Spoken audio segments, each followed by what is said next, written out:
This is Jay Martin. Most people don't realize, Jay, they think central banks produce all the money, but that's not correct. Private commercial banks produce most of the money that's produced, not central banks.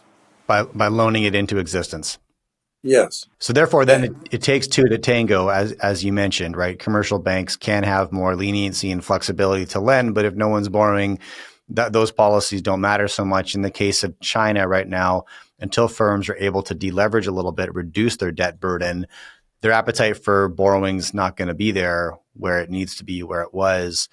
Is there anything else because I just wonder what else is triggering maybe like a lack of consumer confidence that would contribute to firms having more borrowing appetite? And could some of this be in response to trade aggressions between China and the United States? You mentioned manufacturing's down all throughout China, and that's because exports to their biggest customer are down as well, probably.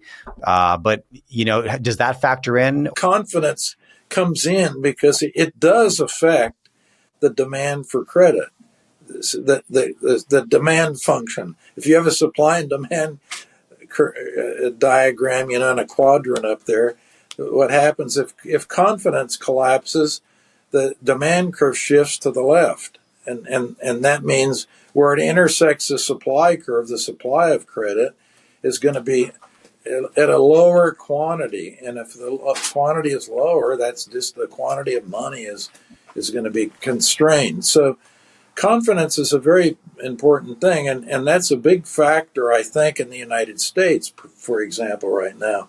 You mentioned trade. The trade wars are really hitting confidence.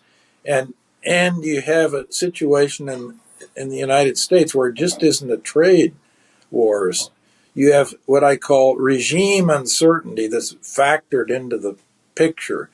And the regime uncertainty isn't one particular kind of uncertainty or even a little group of uncertainties.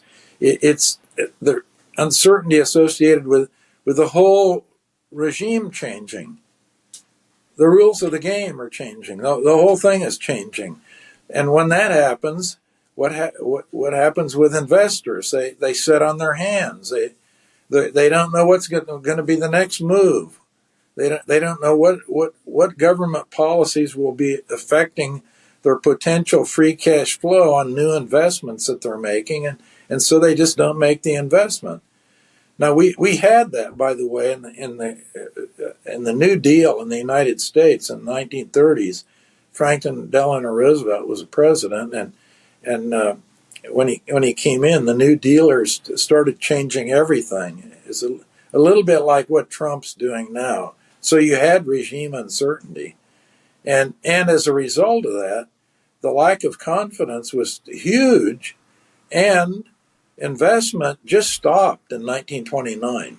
We've got 3 of the best porphyry copper targets that I've seen in the past 25 years of exploring for porphyries. Vizsla Copper, we're the team that brought you successes including ISO Energy and Vizsla Silver. We've put our foot on 2 outstanding projects in central British Columbia with copper and gold and some molybdenum in there. Our Poplar South project, we're drilling there at the moment, and I think we're on the verge of a major discovery. If you want to learn more, you can find us at vizslacopper.com.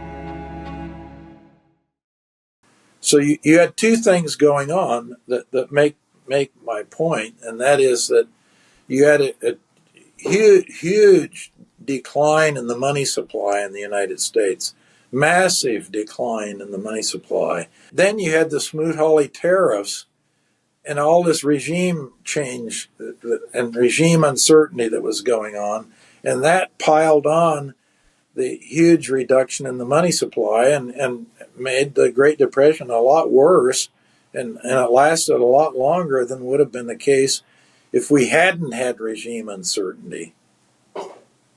And if confidence somehow would have not been so crushed as it was. The regime uncertainty crushes confidence. It doesn't improve it, it crushes it.